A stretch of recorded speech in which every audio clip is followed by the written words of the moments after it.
Live. So how you doing, Facebook? How you doing, YouTube? It's good to see you guys. We're going to be doing a question and answer here for the next 7 hours. So no, that's not true. Don't do that to me. No, I'm sorry. You just had a heart attack. The next several minutes, I would say, and so it takes a couple of minutes in order for people to jump on or to alert them that we are going live. So we're going to be doing a question and answer, guys. So if you have a question that you want to answer regarding health, then go ahead and ask that question. So I get a lot of interesting questions that stream through, but not going live to TikTok, the trailer park of of social media. Holy cow! It's absolutely incredible. Sing this song. By Eminem. By Eminem. Yeah, it's an inside joke.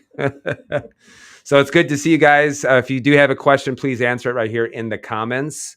Right now, they will come through from YouTube and from Facebook. So they'll come up, they'll show on our chat. And so we have a first question. Yes, we do. All right, who's it from? This is from Chrissy H. Hey, Chrissy. She says, is there such thing as too many supplements? Sure. That's a good question. Yeah, it is possible. However, I would say this. It's also possible to, and the question is can you be on too many supplements? The same thing can be said. Can you be on too many medications? Yep, absolutely. So, but the thing is, if you're on a lot of supplements, I always want to ask the question, why? Why are you on a lot of supplements? And it just depends on what you are on. But the thing is if you go on too many meds, you have a severe reaction. You can, polypharmacy is real and can cause death. Too many supplements, and it's kind of like nothing happens. Your body just gets rid of them. Yeah. So there's a difference. And so that's why a lot of what we do is I'm always trying to get people off of less, have them on less supplements. And in fact, the number I want them to be on is actually, I would prefer 0, and that they can actually maintain that through food. Although, what do you think the number one quote unquote supplement that I have almost everybody on? What do you think? Liver. There you go. Yep, liver. And the reason why is liver is nature's multivitamin. And then at some point they start to recover. I'm like, all right, you can be on liver or you can eat liver. Which one do you want to do? And 95% of people, what do they say? They want to. I just want to take liver. Yeah, I don't want to eat it. But do you know why liver is so good? Is it the B vitamins in there? Yeah, liver is so absolutely great for you. Number one, it's high in retinol, so which is the active form of vitamin A. It's high in zinc. It's a good source of selenium. It's also a good source of copper, which is what you need if you're taking zinc. And it's a good source of CoQ10, and it, because liver has literally everything in it. And you know what the number one thing, like people who don't understand liver, what do they say about liver? Isn't a toxin? The body does not store. You do not store toxins in your liver. I actually took liver as a prenatal when I was pregnant.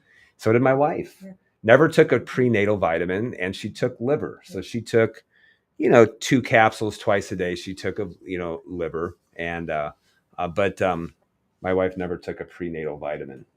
Take liver, for crying out loud. So because, and it's an excellent source of folate too, not folic acid, but of folate, which is why they want you to be on a prenatal vitamin, to get adequate sources of folic acid, in order to prevent neural tube defects. But, it's like, you could get good dietary sources of folate by eating foliage. That's why we call it foliage. And also taking liver, and things like that. So, those things are good. But too many supplements, yes, I think that people can. And in fact, as people recover, then the number one thing that I want them to do is to start pairing themselves off of it. However, do I think that some people should just be on things, long term? Yeah, I think it's very dependent on the person. People ask me all the time, what supplements do you take? Do I take supplements? Mhm. 100%. You know why? I know that I don't get it from the diet. And so I do take potassium. And many times I will take betaine hydrochloric acid. I will take a stomach acid just because I generally am a little bit higher stressed. No, are you serious? You in a business? What? You're high What? stressed? Never have any problems or anything. Everything is just smooth sailing. Yeah. So I will take that. Um, I do take liver. I do take potassium, and then I'll take some herbs for longevity, which is very, very important. Um, like probably one of my favorite is astragalus, only because it just helps to protect your DNA and helps them, from a lot of oxidative damage, which helps them the DNA not to break down. Because when the DNA break down, you start aging quicker. Yeah. That's why I tell people I'm 84 years of age. People are like, no way. I'm just kidding. Somebody got mad at me for saying I'm 84 years of age. They got mad at me. Oh my goodness. It's like, you literally can't say anything without someone being offended. You know what I mean? So, just have a sense of humor, for crying out loud. So, but if you feel like you're on a lot of supplements, sometimes, and I've seen people on way too many supplements, and, I tell them, I'm like, man, if you want to keep taking them, that's fine, but you don't need to be on those. Yeah. You really don't need to be on those. So, yeah. First thing we always want to do is get to the sources of inflammation. There's many different sources of inflammation, but you got to understand what inflammation is, where it's coming from, because inflammation is coming from what system? The immune system. Yep. And remember, the immune system is really only reacting to foreign proteins, and that might be a toxin, that might be a food, that might be a bacteria, it might be a virus, it might be any of those things. And this is why when you start handling the sources of inflammation, man, people start feeling better, but they're not all the way there yet. Because once you handle inflammation, you really do have to rebuild and repair the body, especially. So, next question. I'm interested in MS treatments. Is this something that you deal with? Multiple sclerosis? Is that what she's talking about? Just make sure MS treatment or something like that. So, Facebook and YouTube, ask your questions. Now, here's the thing: is this is just up for debate. Yes. Debate so much. It's up. People debate this all the time. Do you know that? I would say that and people just don't understand this, but when I make a blanket statement saying, you know what, we really don't treat anything. Yeah. Everybody wants a treatment for their condition, but it's like, let's see the different symptoms you have going on. Let's see the organ systems that are under the most amount of stress. Then let's go ahead and test those different things and to see what we can actually start to help to improve. Anytime I see people with MS, or they think it's MS or something, remember, that's an autoimmune condition. That's the immune system is going after the myelin within the central nervous system, which is why it affects the brain, which is why it can affect the spinal cord and things like that. 25 years ago, do you know that the doctor said my mom had MS? Yeah, they did. She didn't have MS. What she did is she had a central disc herniation at C5 that was poking into her spinal cord, which was causing hand weakness, feet weakness, was causing her to become very uncoordinated. So finally, they got to the point, they said they did an MRI and they saw a big disc herniation that was poking into her spinal cord, which was causing those nerve tracts not to be able to get down to the hands or get down into the feet. You know what they told her? They said, you need neck surgery. That's your only option, is do neck surgery. And then she said, what if I go to a chiropractor and then the neurologist or the neurosurgeon said, then you'll end up in a wheelchair paralyzed. Wow, did she prove them wrong? Yeah, she did, because now fast forward 25 years later, she's never had any kind of surgery, full function. And in fact, she probably can squat more than that neurosurgeon. I was just going to say, I've seen your mom deadlift. Yeah. So that's it's just a testimony, to what doing the right things repeatedly over the course of several years can actually do. So, but do we treat MS? No. Everybody thinks you can't treat this, you can't treat that. You're out of your lane or stay in your scope or whatever. And I'm like, I didn't know medicine had a monopoly on health. Well, they tried to, and then the American Chiropractic Association and certain lawyers, they sued the American Medical Association for trying to create a monopoly on health, and they won. And they basically, the AMA just got a slap on the wrist, but they had to admit this. They had to admit that they were having a known aggressive effort in destroying any profession that would cause them to lose any kind of business or things like that. They lost. So yes, they were trying to do it, and yes, that bigotry still happens to this day. Um, and so it still happens, but you do need to make sure that you're working with the Wellness Way doctor, just so that they can do those things. Remember, it's an immune system issue. Um, One of the biggest misconceptions about autoimmune, and if you go and you look on the Mayo Clinic or the Cleveland Clinic, you know what everybody says about the autoimmunity. They say the immune system is attacking itself. I'm like, the immune system is not programmed to attack itself. The immune system is not programmed to go after healthy tissue. This is why I tell people, no, you have either sick, infected, or damaged tissue, and the immune system is just trying to clean it up. But it doesn't attack itself. That's one of the biggest the misconceptions that I say. It's not designed to go after itself. That would be like saying, oh, I sprained my ankle and it got inflamed. I have an autoimmune condition. No, you have tissue damage and the immune system's just doing its job. That would be like saying, oh, I have atherosclerosis. My body's attacking itself. No, it's not. That's an immune system issue. Do you know that? Atherosclerosis is an immune system issue, because you get any kind of vascular damage, and then you have the uptake of LDL particles within the artery, and then the immune system, which are known as macrophages, they go in and they just start to handle that, and they'll cause fatty streaks, fatty deposits. That's why it's like, if you really want to handle heart disease, then you would just kill off all the macrophages. Mm-hmm. Yeah, the problem is you would die of an infection first. Yeah. So, but you wouldn't call the body attacking itself. No, it's doing exactly what it's supposed to do. Everything that the body does is designed to help you live longer. That's what people don't realize. It doesn't mean that there's not a consequence of doing it, but the body always makes a decision. Do I die now or do I die later? It's always going to rob Peter to pay Paul in order to survive as long as possible, and then eventually trying to adapt as much as possible until it can, and then you're go into a disease process. This is why homeostasis is so important. The problem is that nobody is living their life in homeostasis. They really aren't. The same thing can happen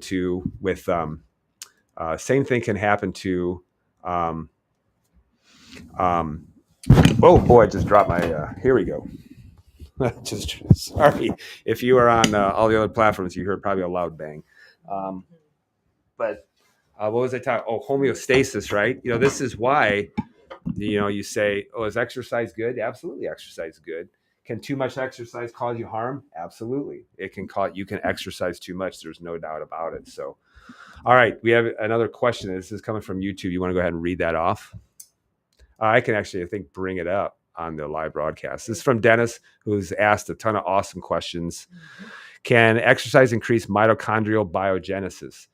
Yes, it can. Mitochondria are the powerhouses of the cell. But I would probably say the thing that it's the type of exercise that will help to increase mitochondrial biogenesis, or the formation of more mitochondria.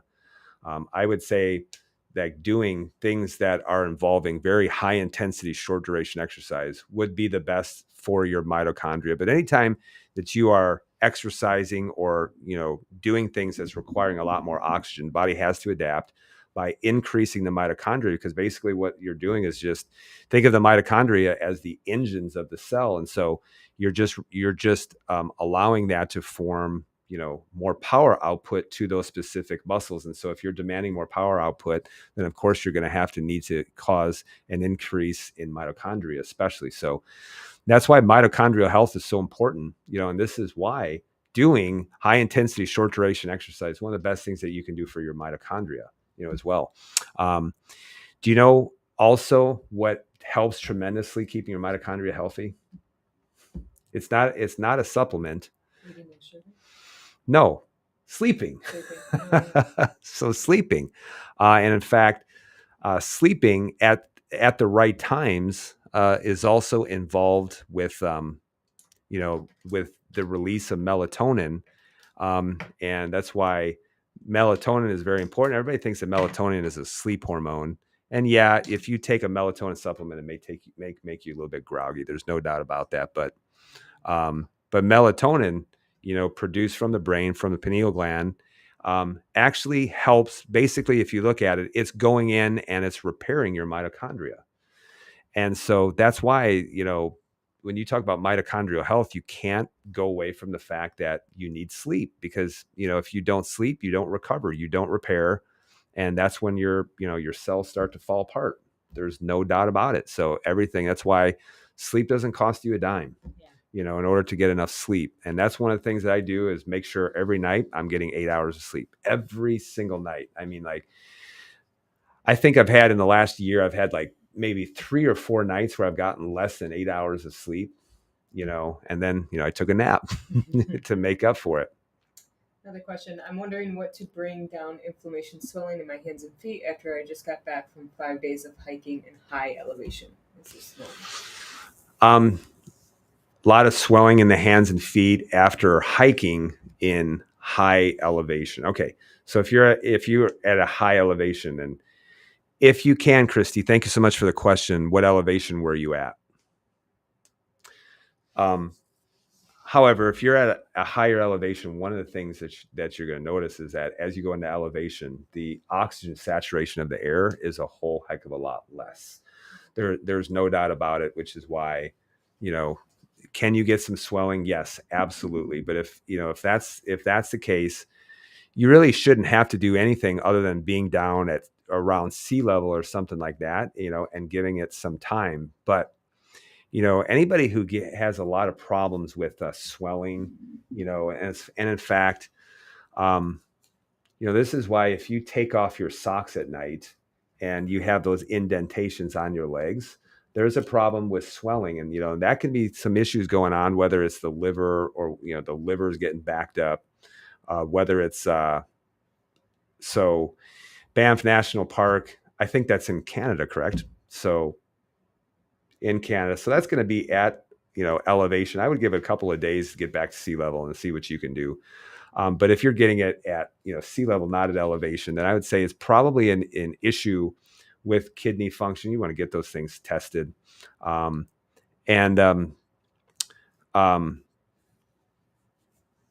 if people are getting swelling in the hands, I just had someone who came to me like, oh my gosh, the swelling in my hands is so much better. Well, if you have something that's causing an inflammatory response systemically, in the body, and you start handling it, if you start handling it, with systemic inflammation, that's why, you start seeing some of those things start to go down. So, all right. So do you have any advice on keeping inflammation down if you have Bertolotti's syndrome? Gus, I'm not sure offhand what Bertolotti's syndrome is. I know everybody comes to me with all these things, and they'll come to me with like these abbreviations, and whatnot. But Bertolotti's syndrome, not sure what it is. Go ahead and look it up. And sometimes people come to me with so many different congenital spinal condition that causes lower back pain due to lumbosacral transition vertebrae. Oh, okay. So basically they're saying lower back pain, due to, having a transitional vertebrae at certain time, at certain point, like at L5. The only thing that, if you have a transitional vertebrae at, L5, and usually what that means is that L5 is kind of working like the sacrum, and it's not working as a kind of a separate unit. Sometimes if, in your vertebrae, the facets, which are what the joints kind of stack on, sometimes with the lumbar spine, some of them will face this way. Some of them sometimes will go one way, and some of them will go the other. But sometimes people will have a lumbarized sacral unit that tends to act like L5. Sometimes people do have 6 lumbar vertebrae, and sometimes people do have, a malformed L5, and that can be an issue with having some mechanical back pain. There's no doubt about it. As far as keeping generalized inflammation down, one of the things that I would say is check your foods. And I tell people, it's like, you can do a great job when it comes to pain by just not having immune reactions to specific food proteins. The other thing too is keep it moving as much as possible. That's why I love doing, wobbling, a wobble chair, or, a wobble disc, which is a lot cheaper. Yeah. You can get a wobble chair. Gosh, how much does it cost now? That's the best one to do. An actual wobble chair, I think, probably costs $500. I would say that. But you can go on Amazon. You can just get a 12-inch disc, and this just expand it up to, about this high, so that it decreases its axis or increases its axis of rotation. And that, I think, costs probably $20 or something like that. So always moving it is one of the most important things, because anytime that you don't move something or something doesn't move correctly, it has the tendency to inflame. Here's a perfect example. If you break your arm, you put it in a cast for 6 weeks, you take the cast off. What does your wrist and what does your arm feel like? Stiff and achy. Yeah. And at that point, doctors are going to say, oh, you have arthritis, maybe you should take it easy. He would say, no, you need to move it. And so not moving it for 6 weeks, that can cause a lot of issues, with people. Now, look at some people when you take an x-ray on them, and that a specific segment has not moved for years. It hasn't moved correctly. And in fact, if you do a motion study, so take an x-ray, let's say of your neck, going all the way down, looking all the way up, and you see segments that aren't moving the way that it's supposed to. Well, it's going to deteriorate. There's muscles that are going to atrophy around that. Same thing if you did a lumbar x-ray, moving, and so you bent to the left and you bent to the right, and you can see segments that aren't moving the way that they're supposed to. But remember this: if it's not moving, the tiny intersegmental muscles of the lumbar spine, they're atrophying, which makes it a lot harder for it to fire and to move the way that it's supposed to. And you got to get it moving the way that it's supposed to. It's the same thing with any kind of disc issue. Nobody just herniates a disc out of nowhere. There's usually something not moving correctly. The disc is not getting nutrition. It's not imbibing in order to get fluid exchange between the end plates of the vertebrae and the disc. And you can't squeeze it out and suck it back in so that the disc can't get new nutrients. And then what happens is that the disc cells, or the chondrocytes, they don't get nourished and they start dying off. And at that point, the disc gets weaker. You move something and then the disc tears, and then the inner disc tissue just starts squeezing out, and then it hurts because you start having issues where pushing on a nerve. Do you know that most people, I think it's like 50% adults, when they MRI'd people, even without back pain, they have a disc herniation somewhere? Yeah. So it's like saying literally 50% of people have a cavity in their mouth, but it's not big enough to cause any kinds of issues. And this is the thing, is like, people wait until they have an issue. Then they say, now it's time for the doctor to do something about it. But it's like, do you brush your teeth? Mm-hmm. Yeah. Do you floss? Mm-hmm. I floss every day. I brush my teeth 3 times a day. And I'm not going to wait until I have cavities, and then it's time for me to start brushing my teeth. In fact, what did I spit out right before I did the live? Gum. I had gum. Did you know that? And it was hydroxyapatite gum. Yep. So I'm always trying to do things in order to strengthen my teeth, and whatnot. And I'm not going to wait until I have a problem and then start doing something about it. That would be like the dentist saying you got 9 cavities, and all of a sudden you decide you're going to try to brush your teeth. Yeah. So it's just people's idea in general of healthcare is just completely wrong. Wait until you have a problem and then go try to put out the fire. That's, I think, why in the United States we're just so sick. We don't do anything until we have a fire, and then one of the problems is many times there's a lot of damage that you cannot overcome. It just becomes so chronic and so advanced that it's really hard in order to slow it down. Speaking of which, did you see the lab test that I did on the individual from today? Yeah. Did you have a chance to look at him? I did.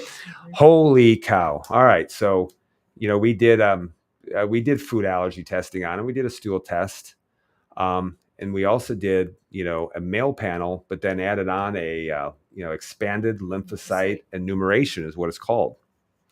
You're like, well, what on earth is a lymphocyte enumeration? Well, if you look at your CBC, and you look at lymphocytes, then you can go and you can take those lymphocytes and you can see what kind of lymphocytes are there and what kind of lymphocytes are in are there within the blood. And so you can look at your killer T cells, which are known as CD8 cells. You can look at your helper T cells, which are known as CD4 cells.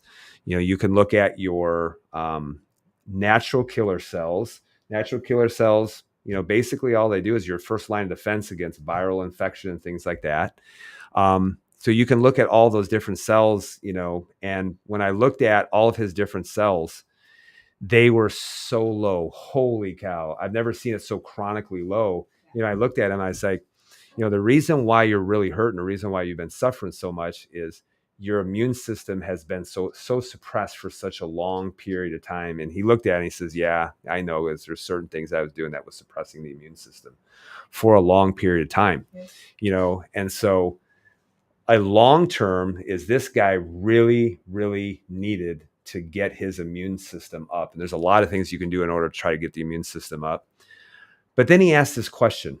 He said, hey, why did my doctor ever do this test? And I looked at him and I said, the reason why they've never done this test is because they have no drugs in order to get your immune system up.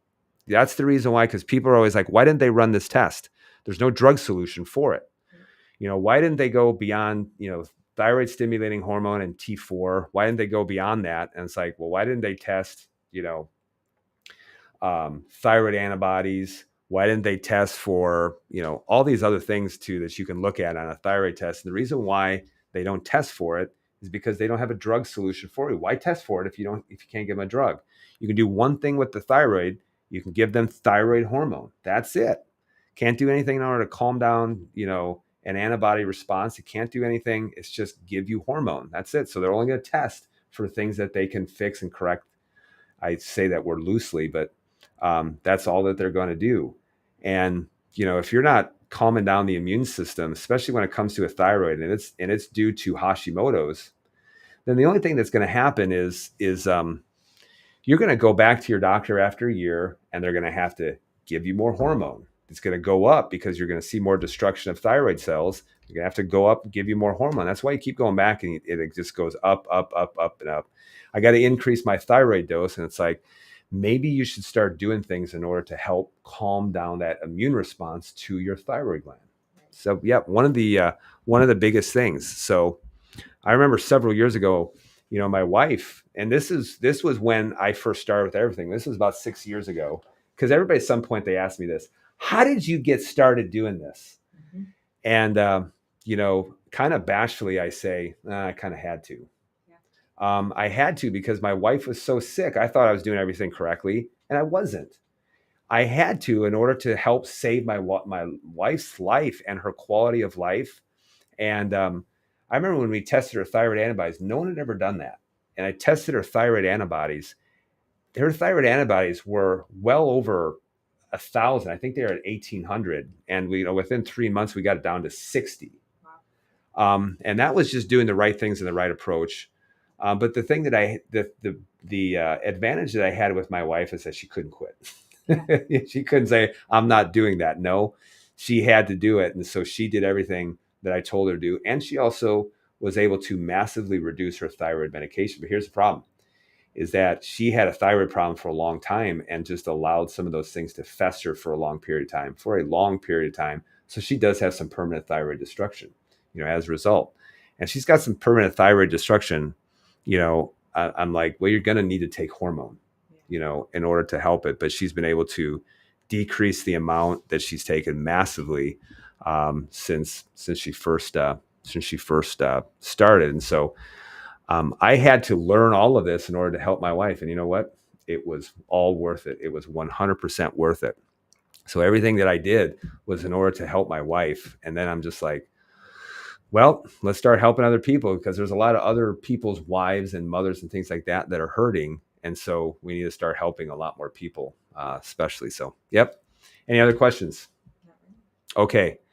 Thank you very much for the question, Gus. Christy, thank you very much. I hope you had an awesome time in Banff National Park. Um, and probably one of the things that I would do is probably get on a Vibe plate too. That will help with a little bit of swelling in the lower extremities too. So, yeah, Vibe platform is awesome, for that too. Only because it just causes the muscles in the legs to contract and helps to move things out from the lower extremity and help move it up the upper extremity too. Make sure they get the right type of vibe. Yes, you do need to make sure that you do get, it's not like I can get any kind of vibration platform off of Amazon. Like, oh no, you need to have the motor. The motor needs to be at the right frequency because it should be set. It should, like, normally all the ones that we have in our office, they're preset at 30 hertz. So in between, it's like 20 to 60 hertz. I mean, you can do it too low, which can be damaging to the soft tissue. You can do it too high, which is damaging to the soft tissue too. And that's why high frequency vibration can actually be bad for people.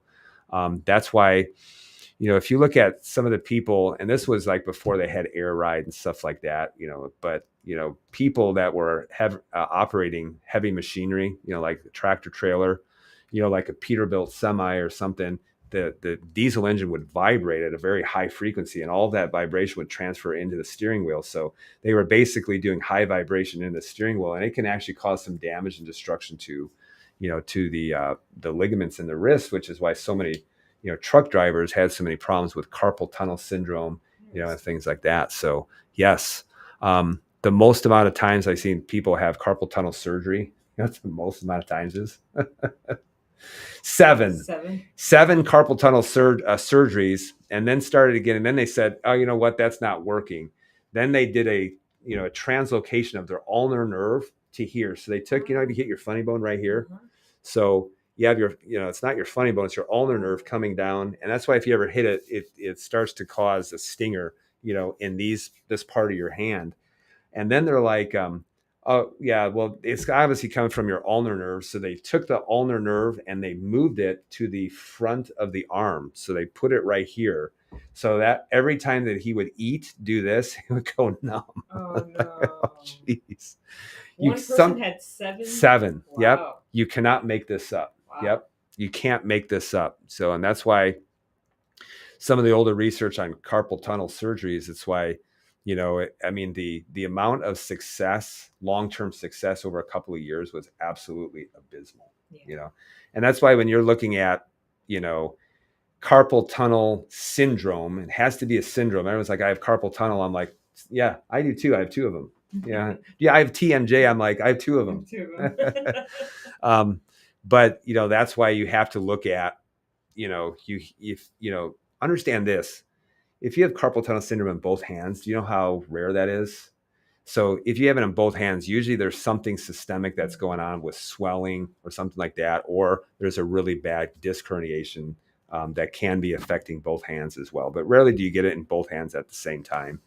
But there are bones in the wrist that can misalign. The lunate bone that attaches to the capitate bone, and it can drop down like this into the median nerve, and that's when you can start to have issues in through the fingers, weakness into the fingers. You can drop things, do a paper test, hold a piece of paper, and you should be able to hold that paper in your hands. But carpal tunnel syndrome will never involve your palm. It never involves the palm, which a lot of people don't realize. And in fact, when I was in chiropractic school, I studied under a guy, and we had to know every single neurological thing that was taking place from the neck all the way down to the hands that can mimic carpal tunnel syndrome. There's 9 different things that can happen. And many times doctors, orthopedics are just not versed as far as differentiating between that too. I mean, you can have compression of the median nerve at the elbow that can mimic some symptoms of carpal tunnel syndrome. And so called pronator teres syndrome, or also known as lacertus fibrosis. But they just don't know the differentiation between the two. And they're just like, yep, let's go ahead and we'll just do a, carpal tunnel release that. And they come back and they're like, it's not better. Oh man. But, they release the carpal, the transverse ligament, that stabilizes all the carpals. Did you know that? So when you cut it, you're making the wrist bones unstable. If you make a joint unstable, it will deteriorate. Yeah. Okay. That's why, if people dislocated a hip, holy cow, they'll probably need a hip replacement at some point because you made it very unstable. People who have dislocated a knee or something like that, yeah, they can go ahead and reattach it. You can reattach the ligaments, but anytime you have instability, of a joint, it will deteriorate. Okay. So that's why I have a fake bionic ankle. You know that? Mm-hmm. I have a fake ankle because I basically dislocated it my sophomore year of college. It was a wreck. It was an absolute disaster. I remember going to the doctor and he looked at me. He's like, yeah, you got nothing holding that in place. Yes. I'm like, can I play the season with it? He's like, oh boy. He's like, it's going to be bad, but yes, you can. We can do the surgery at the end of the year. So I played a whole entire season with it with no stability in my ankle. They basically just had to wrap it. Like tighter than a cast. And then by the end of the year, it was so inflamed, so deteriorated, it hurt so badly just because it was just doing this, every time I would cut or, jump or land or something like that. So they had to go in and do a full ankle reconstruction. And like 8 years after that, I'm like, oh, please make sure I don't have to get this done again. Yeah, that's scary. Yeah. So 28 years and it's still stable. Then I realized that surgery, because they're like, oh yeah, not a big deal. Yeah. Then I realized it was a brand new surgery that they did, and the success rate was about 35%. Oh man, I'm glad it worked. Oh geez. But 3 months, I was back to participating, full speed, and everything, and it absolutely worked wonderful. And I think orthopedics do a wonderful job, doing joint reconstructions when there's been trauma, and things like that. But I do think that we're not getting to the root of why so many people are getting their hips replaced or something like that, because usually what it is hot, blood sugar issues, looking at advanced glycation end stages, damage to the soft tissues that's causing an immune system response. And most of the people getting hip replacements, they did not overuse their hips. I mean, let's just be honest. They did not overuse their hips. And in fact, anybody who should have a hip replacement now, if it was due to overuse, would be my dad. My dad played college basketball, worked out a ton, always active, whatnot. My dad still has both his knees, both his hips. My mom has both her knees, both her hips. And they're in their mid to later 70s now, and they still have all the joints that God gave them. Yeah. That's why I always say this: is that the, like Adam 1.0 is the one that works the best. How God created is always the one to be best. And, they have full function, go to the gym 4 to 5 times a week. My dad does a lot of push-ups, and I want them to do a lot of squats, and things like that. And to try to keep, people say, oh, enjoy your youth. I'm like, what are you talking about? I'm just trying to preserve it. Yeah. And the people who say enjoy your youth are usually the people who have done nothing to preserve their youth. Right. So that's why, I'll work out in a way that, a lot of people are like, oh, you're going to get hurt. And I'm like, well, yeah, sometimes I have gotten hurt doing it, but I'd rather get hurt working out than hurt by inactivity and immobility. So last time I checked, that's hurting a lot more people as well. So, yeah. All right, guys, any other questions? If you got a question right now, go ahead and ask your question. Christy, it is my pleasure. Thank you so much for asking that question. I hope you had a great time in Banff National Park. All right. So guys, if you don't already, make sure you give us a follow. If you don't already follow our page, right now we're broadcasting live on YouTube and on Facebook, also over here on Instagram. So Instagram, if you got any questions, let me know. Please ask that question. And I do realize that sometimes people don't want to ask. Maybe it's a personal question. So send me an email at nthompson. I'll type it on here on the screen. nthompson at thewellnessway.com. Okay. So you can also, actually I put on the wrong chat. Here we go. nthompson at the Wellness Way. And please don't abuse that. All right. Please don't abuse that. All right. While we wait for another question to come up, we do have an inflammation talk if you're. Yes. Yep. If you are Yorkville area. If you're from the Yorkville area, Yorkville, Illinois, or really I'll just say the Chicagoland area, and you want to work with us directly, make sure you go up and you'll see it in our link tree, in our profile, you'll see a link tree. If you click on that, you'll see it shake right away and it'll say inflammation talk. So you just go ahead and click on that link to the inflammation talk, get registered. It takes you 30 seconds to register. We'll get a notification that you are registered for that. But if you want to work with us directly, get to the inflammation talk. What's the number one thing when someone says, I want to work with Dr. Thompson, you're like, great, get to the inflammation talk. What do they say? Like, sometimes you're like, are you trying to punish me? Oh, like, no, we're really trying to help you. Yeah. Well, most people want to learn more anyways, and it gives them a good chance to, get a feel for the office, and it also gives you a discount on your first visit. So. Yep. Yes, it does. So. It's a win-win. Yeah. The number one thing, being in practice for a long period of time, you know what the number one thing people need in order to become a patient? What's that? Be coachable. Oh yeah. Yeah. I mean, just please be coachable. Yeah. You wouldn't you wouldn't join a team and you're like, I'm not running wind sprints today because I don't want to do it. And it's like, no, a coach knows what they're doing. And the biggest thing is just be coachable. I love coachable people.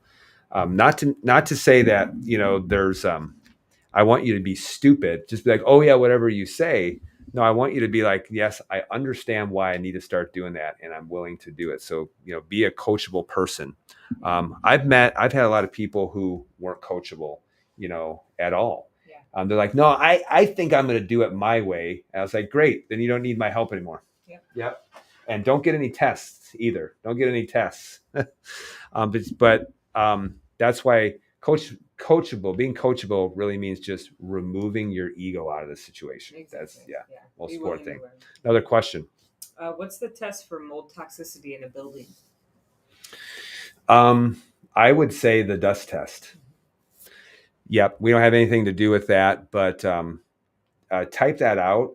Just type out the dust test. And if you go to thedusttest.com, you will see the test that you can get, and it's a dust test. And man, I've gone back and forth with mold remediation companies, because they're saying it's not a good test. And I'm like, well, tell me what is. A tape test? Well, you're going to take tape, and basically what you're going to do is go down. It's going to disrupt the dust. You're going to pull up the dust, and then you're going to see if there's, any kind of mold, or doing some kind of petri dish. I'm like, that's all dependent on circulating air. If you put a fan right in front of the petri dish, you would blow all the mold, out of the way, or doing some kind of a slide test or something like that. Mold mycotoxicity is carried in dust. It's carried around in dust. And so look at the dust that's accumulating, dust it up. And then what they'll do is, if you go to the dust test, they go and you send the sample in, they'll do PCR testing on it, not only to see where you're at as far as your house, as far as the level of mold that's taken place, but also it will show you the different types of mold as well. So, that's why if we do mycotoxin testing, on people, and let's say they come back and, their kidneys are excreting a high amount of aspergillus, then I'll tell them, it's like, if it's truly being caused by your house, then you will see, different mycotoxins, specifically aspergillus, actually within the house. So you want to match it with what's in the body to what's actually on the test. What about an ERMI? Yes, you can do an ERMI test, but the reason why I've kind of gone away from an ERMI test, Environmental Readiness Mold Index test is what it's called. But one of the reasons why I've kind of gone away from that is the, I think I can see that there. Yep. But the reason why I've kind of gone away from that is the ERMI test it's a little bit hard to analyze it. And so that's why when I'm ordering that, a dust test, they just make it a lot more simple to decipher. But yes, you can look at an ERMI test and you can see kind of what's going on. Look at your score to see what's going on as well. But usually if you're doing an ERMI test, you don't need to do a HERTSMI, which is HERTSMI or something like that. So you only need one. You don't have to get both of them. But a dust test is just very, very simple, because it says, here's the mold, here's the level where it's at. And then, is it a primary, secondary, tertiary colonizer? That's very important too, because A lot of it can be, you can see, well, you got a high amount of this type of mold, and it requires a very wet, a constantly wet surface in order for that to happen. Some of them can just be related to just being in a humid house without any air circulation. Some of them might be due to an active water leak. That's why you do want to look at that, because it can give you some clues as far as here's where we should be looking when it comes to that too. So what should somebody be running in their house if they have mold? Well, with mold, this is true because, if you looked at Jordan Peterson's, the psychologist, one of the probably most brilliant thought leaders of our time, really has been struggling with mold. And the thing is the problem with him is, yes, you can do genetic testing on them in order to see, some 25% of people have a real tough time eliminating it from the body, meaning they just can't tag it with an antibody, which means that mold just stays in the body unless you're doing some things in order to really move it out of the body. But he's just had a really tough go of it over the last several years because of mold mycotoxicity. And it makes a lot of sense why he's been having some issues. It was causing so many issues with gastrointestinal bloating, things like that. That reason why he went carnivore. You got some help with it because, anytime that you got mold, this is why, people who are really suffering with MCAS, mast cell activation syndrome, it's like you really need to start looking for mold. You really, really do. And start looking at that, because all those things can be stimulating the mast cells, causing a massive histamine response inside the body. And that's why people with MCAS, what they notice? I take Benadryl and the symptoms get better. Yeah. Okay. But then you start running into its own problems when you start doing that. So we're going to take a question from Kathy Dahan. So let's see. My hip replacement happened after I fell off a chair, landed on a hard tile floor right on my hip. It felt better in a couple of weeks, but a year later, it hurting more and more because of the sugar I was eating. Then a cortisone shot in the outside of my hip that went all the way through the inner hip, caused rheumatoid. That's when I'm having needing a hip. I swear, never get a cortisone shot again. Yes, that's right. They told me not to run, not to jump, but you want to do it so bad. I know Kathy really wants to be active. I remember her from some of our challenges that have going on. I wish I knew if it was really a bad thing to do or not with a new hip. I'm not sure I believe doctors when it comes to that. Okay. I'm sorry you're going through that, Kathy. I really am. But you want to hear an interesting story about a hip replacement? Actually, it's a knee replacement. But back in the days when my wife and I, when we were running CrossFit gyms, and there was a guy who went to our gym. This guy was a diehard. He was a go hard or go home guy. Great guy. And he ended up getting a knee replacement. And, the doctor's like, don't do this, don't do this, don't do that. And he's just like, whatever. And this guy literally was doing lunges about 6 weeks post knee replacement, and squatting and doing all of that.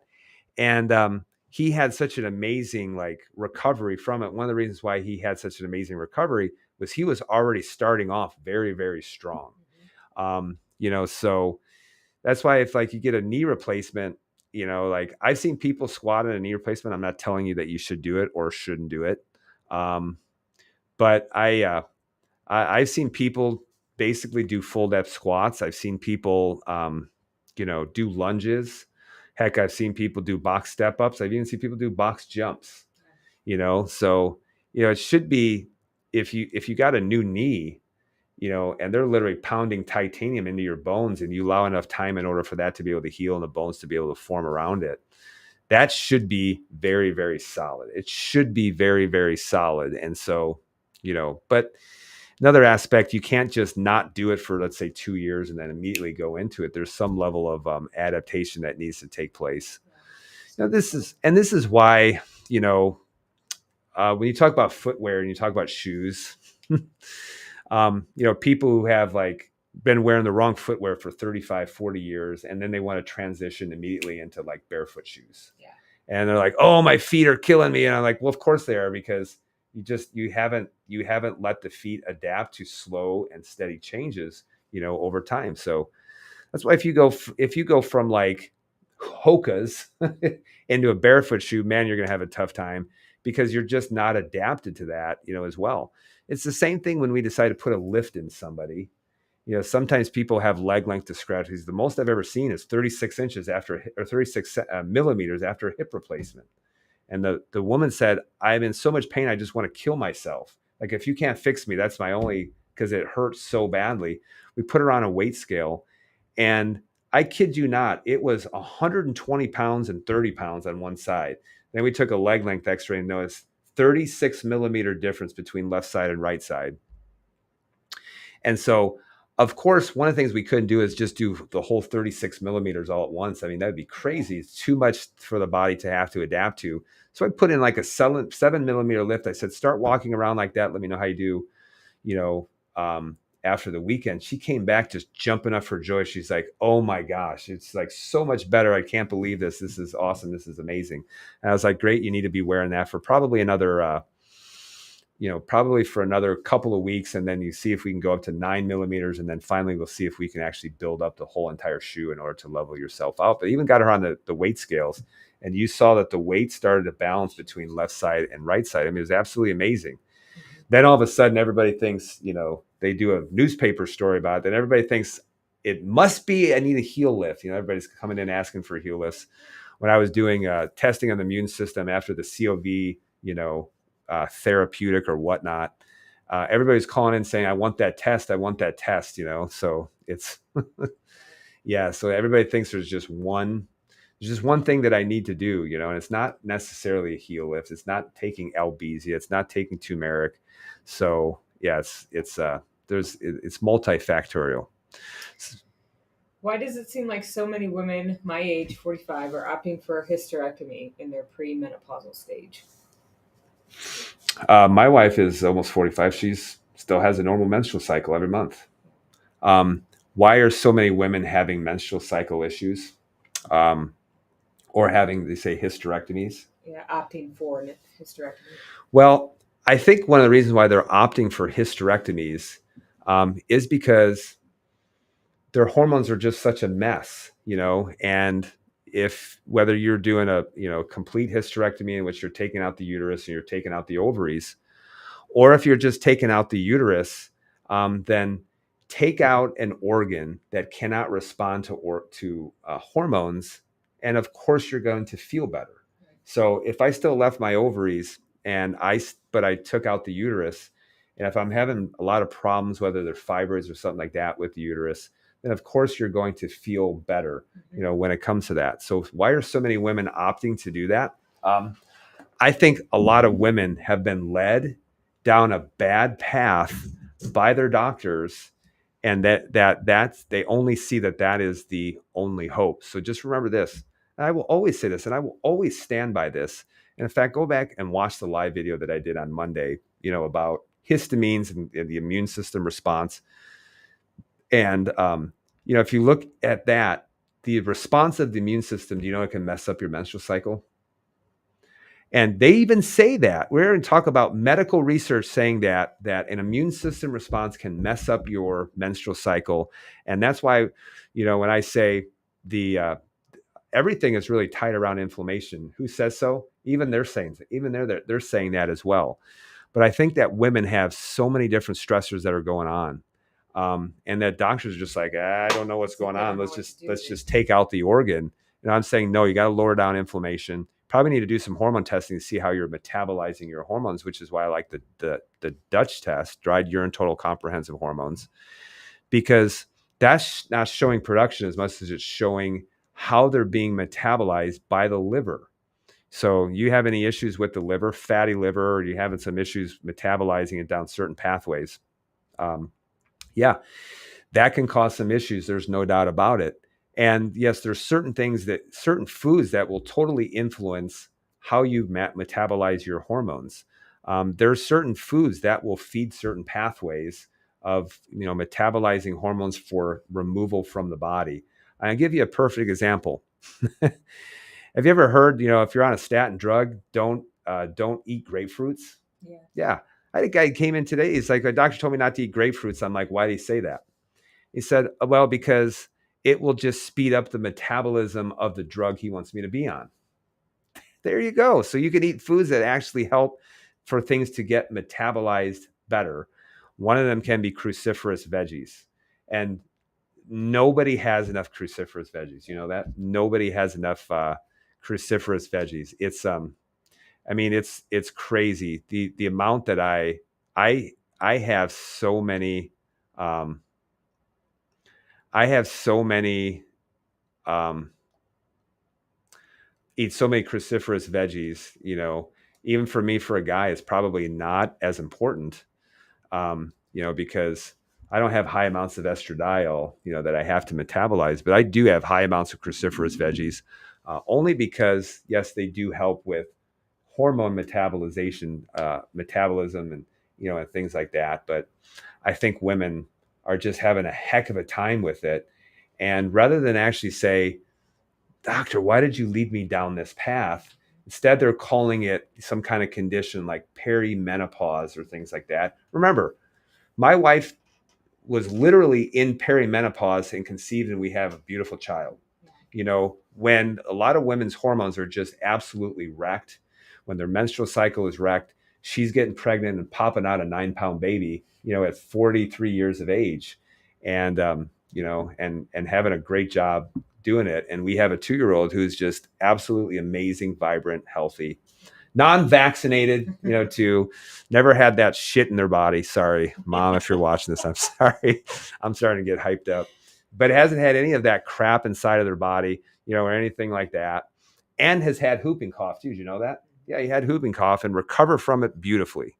Kristen says, I had a full hysterectomy at 35 based on a doctor recommendation. Worst decision ever.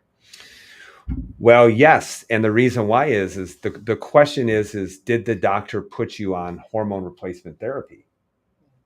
That's the question too, because if you had it at 35 years of age, and they're taking out full hysterectomy, so they're taking out the ovaries, they're taking out the uterus. Remember, your hormone production is absolutely going to tank. You went into medically induced menopause.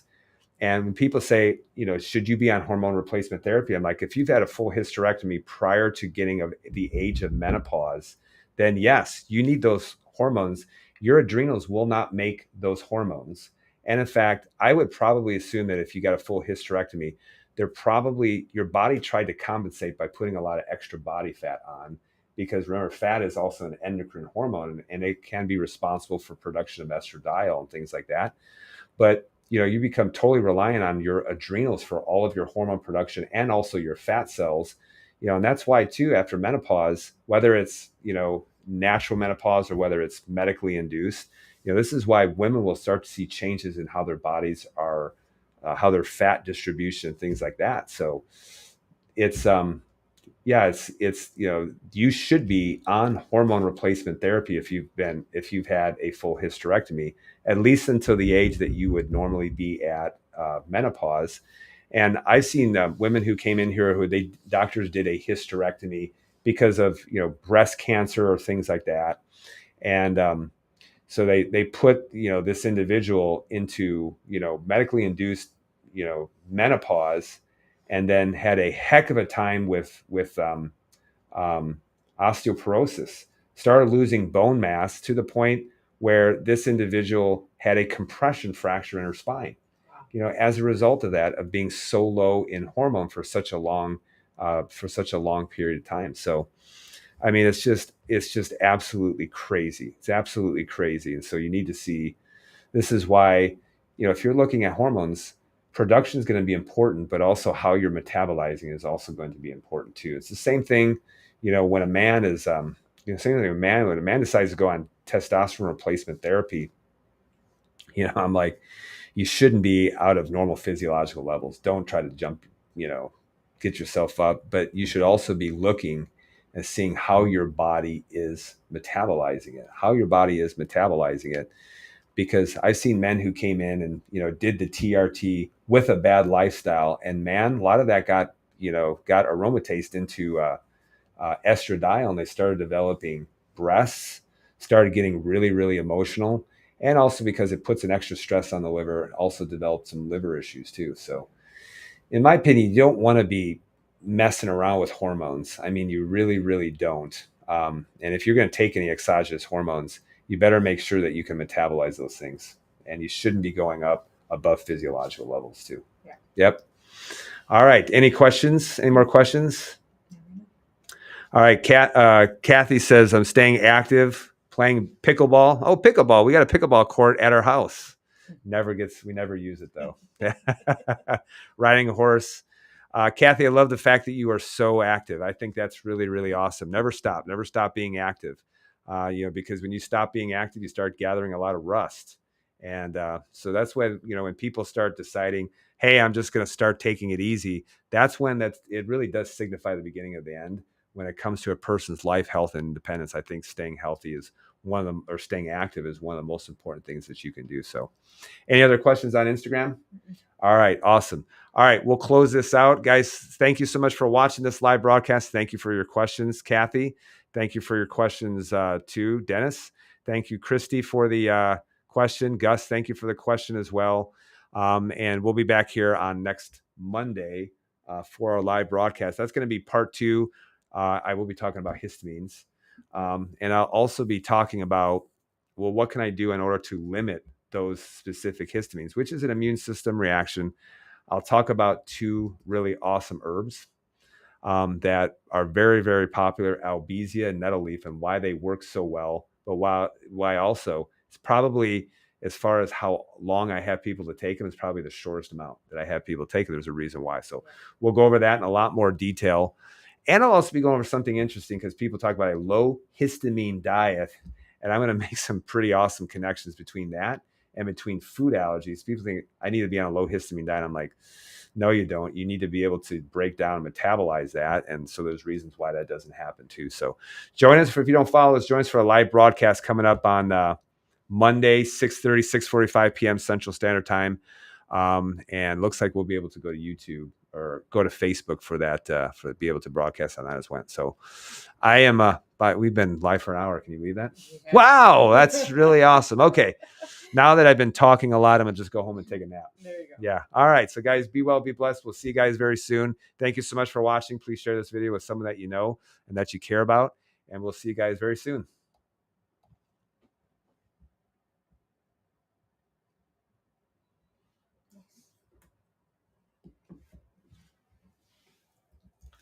Oh, Talon was on here. Talon loves college. He loves his classes. Yeah. When did he start? He last Thursday. I just shut this off. He's taken. He's got a biology class. Oh,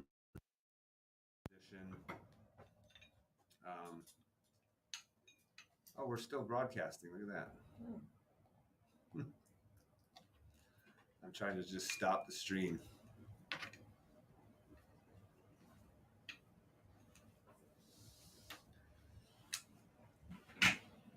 Yeah, he's loving it. I think he'll do really, really well in college because he's got a little bit of independence, and he does. He also loves being independent. He's also very self-motivated too. So I can tell about that. Oh man, we're still broadcasting still. Oh my goodness, let's just disconnect this camera.